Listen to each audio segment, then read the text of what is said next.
എൻ്റെ പ്രിയപ്പെട്ട സുഹൃത്തുക്കളെ,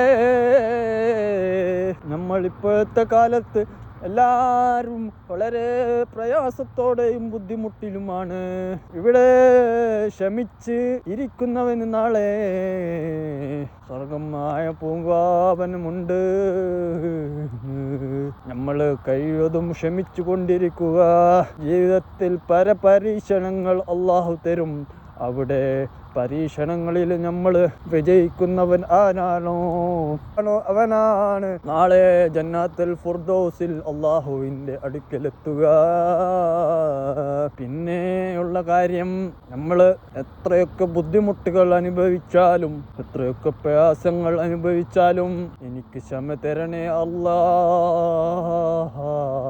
എൻ്റെ ബുദ്ധിമുട്ടുകൾ നീ മനസ്സിലാക്കണേ അല്ലാഹ്, എൻ്റെ പ്രയാസങ്ങൾ നീ കുറച്ച് തരണേ അല്ലാഹ്, പ്രയാസങ്ങൾ കുറച്ച് തരണേ എന്ന് അള്ളാഹുവിനോട് പ്രാർത്ഥിക്കണം.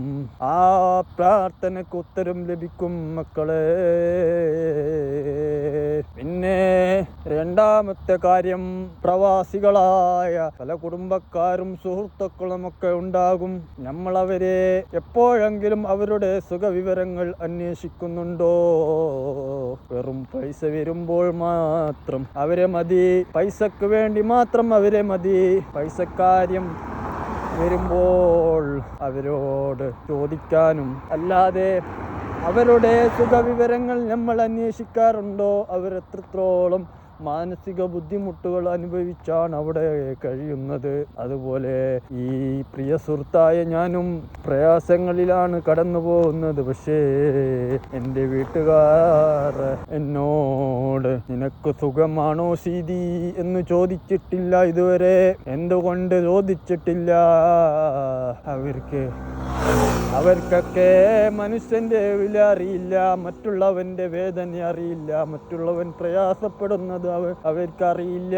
അതൊക്കെയാണ് എല്ലാവർക്കും പൈസ മതി, പൈസ പൈസ പൈസ. ഈ ദുനിയാവ് എങ്ങോട്ടാണ് പോകുന്നത്? സുഹൃത്ബന്ധങ്ങൾക്ക് വിലയില്ല, കുടുംബ ബന്ധങ്ങൾക്ക് വിലയില്ല. എല്ലാവർക്കും പൈസ മതി. എല്ലാവർക്കും വീട് കെട്ടി അതിന് ചുറ്റും മതിൽ കെട്ടി അതിൽ വേണ്ടുവോളം തോന്നിവാസങ്ങൾ ചെയ്യുക.